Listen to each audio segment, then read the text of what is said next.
बार स्वागत करते हैं आपका विदर्भ के नंबर 1 न्यूज चैनल विदर्भ सम्राट न्यूज चैनल पे। आज फिर से एक बार हम आपके सामने कई नए मुद्दों को लेकर उपस्थित हुए हैं और हमारे साथ हैं राजनीतिक विश्लेषक श्री शैल बिहारी जी अग्रवाल। नमस्कार सर, विदर्भ सम्राट न्यूज चैनल आपका हार्दिक स्वागत करता है। बहुत बहुत धन्यवाद आपको। बिहार के सीएम नीतीश कुमार ने 18 साल में 9वीं बार पीएम पद की शपथ लिया है। इस विषय में आप क्या कहना चाहेंगे? अक्सर कोई भी मुख्यमंत्री 18 साल में 4 बार सीएम पद की शपथ लेता है, ऐसा देखने में आया है। क्योंकि इन्होंने 9वीं बार लिया है। ये बार बार बहक जाते हैं और भटक जाते हैं। जनता वोट देती है, जिसके लिए चले जाते हैं उसके लिए। अभी इन्होंने बिहार विधानसभा में जो भाषण दिया, अश्लील हरकतें किया और सड़क छाप भाषा इस्तेमाल किया इन्होंने, ये सब संगत का असर है। 2020 में जनता ने, बिहार की जनता ने भारतीय जनता पार्टी और नीतीश कुमार की जनता दल यूनाइटेड के समर्थन में अपना मत दिया था। सरकार उनकी बनी थी, लेकिन बाद में भटक गए, उनके साथ चले गए। अब मुख्य धारा में आए हैं। मैं नीतीश कुमार जी का स्वागत करता हूँ। मुख्य धारा में आए हैं। जनता का जो सम्मान किया है, जनता ने उनको ही वोट दिया था, उन बीजेपी के लिए और जेडीयू के लिए। ऐसे ही महाराष्ट्र में 2019 में महाराष्ट्र की जनता ने भारतीय जनता पार्टी और शिवसेना के पक्ष में मतदान दिया था। बाद में जनता का विश्वासघात किया, जनता की मत की खिल्ली उड़ाई गई, खिल्ली उड़ा दिया जनता की उसकी। और ऐसा नहीं होना चाहिए। जनता ने 2 पार्टी को मतदान किया था 2019 महाराष्ट्र में, और सरकार बन गई 3 पार्टियों की। पहले भी 3 पार्टी की बनी 2019 में, अभी भी 3 पार्टी की है। जनता तुमको 3 पार्टी को तो मतदान कर नहीं रही है। जनता ने भारतीय जनता पार्टी शिवसेना को मतदान किया था। यहाँ भी 2 पार्टी की सरकार बनना चाहिए और जनता के जो मतदान किया उसको सुधार करना चाहिए। और जो गलती हो गई वो गलती को भारतीय जनता पार्टी के नेतृत्व को, शिवसेना के नेतृत्व को सुधारना चाहिए। क्या भारतीय जनता पार्टी राम के नाम पे तर जाएगी? जैसे कि हम देख रहे हैं कि भारतीय जनता पार्टी अभी जो अयोध्या में राम मंदिर हुआ है उसका भी श्रेय खुद ले रही है, तो क्या ये सही है? श्रेय तो लेगी ना भारतीय जनता पार्टी। भारतीय जनता पार्टी के कारण राम मंदिर इतना विस्तारपूर्वक बना है। और देश में भारतीय जनता पार्टी और शिवसेना नहीं होती तो वो सनातन को बहुत हानि पहुंचती थी, क्योंकि दोनों पार्टियों ने सनातन की लाज बचा के रखी है। जहाँ तक राम के नाम पे सत्ता में आने का है, तो राम के नाम से पत्थर तैर गए पानी में, तो ये सत्ता में तो क्यों नहीं आएंगे? सत्ता में आएंगे। ये कम से कम मेरे हिसाब से 350 सीट पहले जीतने वाले थे। अभी राम मंदिर की प्राण प्रतिष्ठा होने के बाद में मुझे ऐसा लग रहा है भारतीय जनता पार्टी 400 का आंकड़ा पार कर देगी और एनडीए 50-60, ऐसा एनडीए 450 से 460 जीतेगा और सत्ता में वापसी करेगा एनडीए, मुझे ऐसा लग रहा है। भारतीय जनता पार्टी के नेता कहते हैं कि कांग्रेस मुक्त भारत होना चाहिए, तो क्या विपक्ष खत्म होने के बाद लोकतंत्र जिंदा रहेगा? स्वस्थ लोकतंत्र के लिए विपक्ष मजबूत होना चाहिए। ये कांग्रेस मुक्त चाहते हैं, विपक्ष मुक्त चाहते हैं, ऐसा नहीं होना चाहिए। देश आरक्षण मुक्त होना चाहिए, हरामखोरी मुक्त होना चाहिए, मुफ्तखोरी मुक्त होना चाहिए।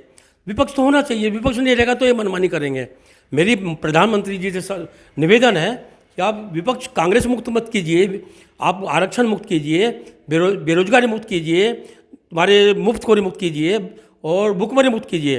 विपक्ष होना जरूरी है, स्वस्थ विपक्ष होना चाहिए। और विपक्ष का भी काम है कि किसी भी धर्म से खिलवाड़ नहीं करे, सबके धर्म की आदर करे। आप जो भी नेता है, जो धर्म को मानते हैं, आप अपने धर्म को मानिए, दूसरे धर्म की इज्जत कीजिए। मैं अभी देख रहा हूँ साल भर से, कभी वो बोलते हैं सनातन धर्म डेंगू है, कभी बोलते हैं सनातन को नष्ट करेंगे। अरे सनातन को तुम क्या नष्ट कर लोगे? सनातन तो लाखों साल से है। जब तक ब्रह्मा जी ने सृष्टि की स्थापना किया लाखों करोड़ों साल पहले, तब से सनातन है। ये नेता, धर्मों के नेता, कांग्रेस के नेता सनातन खत्म करने की बात करते हैं, जनता उनको खत्म करते जा रही है। मैं कांग्रेस के नेताओं से, विपक्ष के नेताओं से आग्रह करता हूँ, अपने अपने धर्म की सभी की इज्जत करना चाहिए। सब ऐसा नहीं होना चाहिए कि वो उसका धर्म खराब है, हमारा धर्म अच्छा है, सबकी इज्जत करो, नहीं तो देश विपक्ष मुक्त हो जाएगा। मैं नहीं चाहता देश विपक्ष मुक्त हो। स्वतंत्र जो राजनीति के लिए विपक्ष का मजबूत होना जरूरी है। गोंदिया जिले के बाजी पालक मंत्री परिणय जी फूके, जिनका बैनर हाल ही में गोंदिया में जगह जगह लगा हुआ है उनके जन्मदिन के उपलक्ष्य में, तो क्या वो लोकसभा के आने वाले चुनाव में उम्मीदवार हो सकते हैं? जहाँ तक मैं देख रहा हूँ गोंदिया और भंडारा जिले की राजनीति को, गोंदिया भंडारा लोकसभा क्षेत्र में कभी भी भारी व्यक्ति नहीं जीत पाया है। एक साधारण से उम्मीदवार ने भारी भरकम नेता को हरा दिया।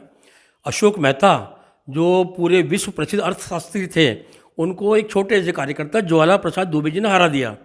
बाबा साहब आम्बेडकर जिनको पूरी दुनिया मानती है उनको एक छोटे से भाऊराव बोरकर ने चुनाव हरा दिया। डॉक्टर श्रीकांत जिचकर जो 21 गोल्ड मेडल प्राप्त आदमी थे उनको चुन्नी भाऊ ठाकुर ने चुनाव हरा दिया।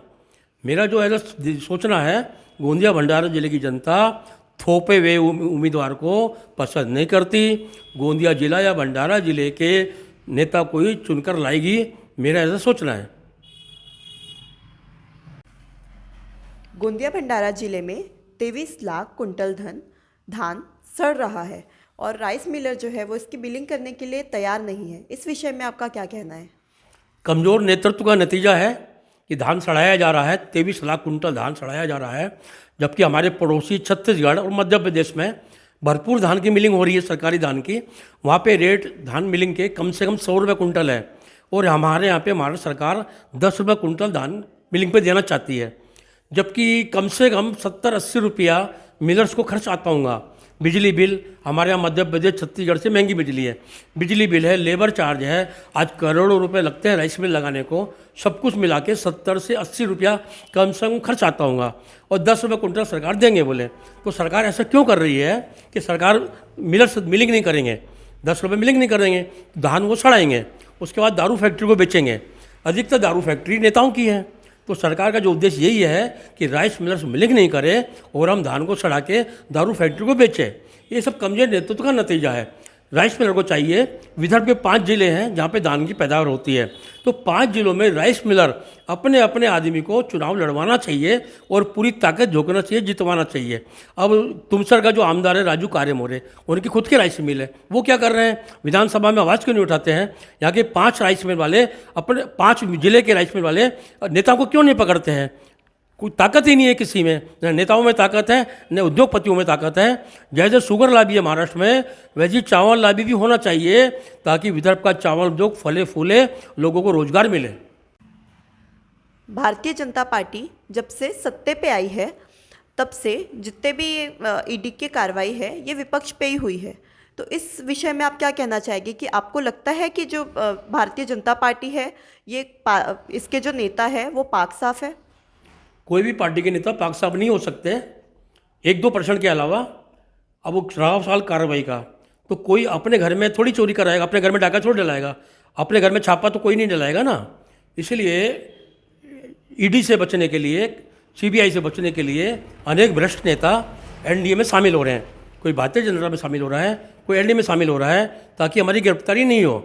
तो एनडीए में चले गए, मान लो गंगा जी नाली उन्होंने, कार्रवाई नहीं हो सकती। और सभी नेताओं को मालूम है एनडीए 25-50 साल एनडीए को कुछ नहीं होता केंद्र में। तो बचने के लिए, अपना बचाव करने के लिए जा रहे हैं। पाक साहब कोई नहीं है, कोई खा रहा है, कोई निगल रहा है। कार्रवाई उन्हीं पर होगी जो पकड़े जाएंगे। विपक्ष के नेता है उन्हीं पर कार्रवाई होगी, पक्ष नेता पे कोई कार्रवाई नहीं होगी। कोई नहीं चाहेगा कि अपने घर में छापामारी होवे, तो विपक्ष पर ही होगी कार्रवाई। भ्रष्टाचार के दाग धोने वाली भारतीय जनता पार्टी की वॉशिंग मशीन कई दाग धोते धोते खराब तो नहीं हो जाएगी? लोगों में भारतीय जनता पार्टी के खिलाफ जो है वो अच्छा वातावरण नहीं है, लेकिन मजबूरी है क्योंकि कुछ पर्याय नहीं है। भारतीय जनता पार्टी जो घोटालेबाज नेताओं को, जो नेता गिरफ्तार हो चुके हैं, अंदर जा चुके हैं भ्रष्टाचार के आरोप में, उनको शामिल कर रही है। इससे भारतीय जनता पार्टी की छवि बहुत खराब हो रही है, लेकिन कोई पर्याय ही नहीं है। पर्याय नहीं होने से जनता बार बार बीजेपी को चुन के दे रही है और देगी। जब तक अच्छा विपक्ष नहीं बनेगा, विपक्ष की भूमिका अच्छी नहीं रहेगी, ऐसा सिलसिला चलता रहेगा। धन्यवाद सर। आपको आज का हमारा ये एपिसोड कैसा रखा आप ज़रूर बताइएगा। अगर आपको हमारे एपिसोड्स अच्छे लगते हैं तो आप लाइक करिए, कमेंट करिए, शेयर करिए और हमारे चैनल को सब्सक्राइब करना ना भूलिए, जिससे आगे भी आपके मोबाइल पे नोटिफिकेशंस आते रहे और आप हमारे चैनल को से यूं ही जुड़े रहे। देखते रहिए विदर्भ का नंबर 1 न्यूज़ चैनल, विदर्भ सम्राट न्यूज़ चैनल। धन्यवाद।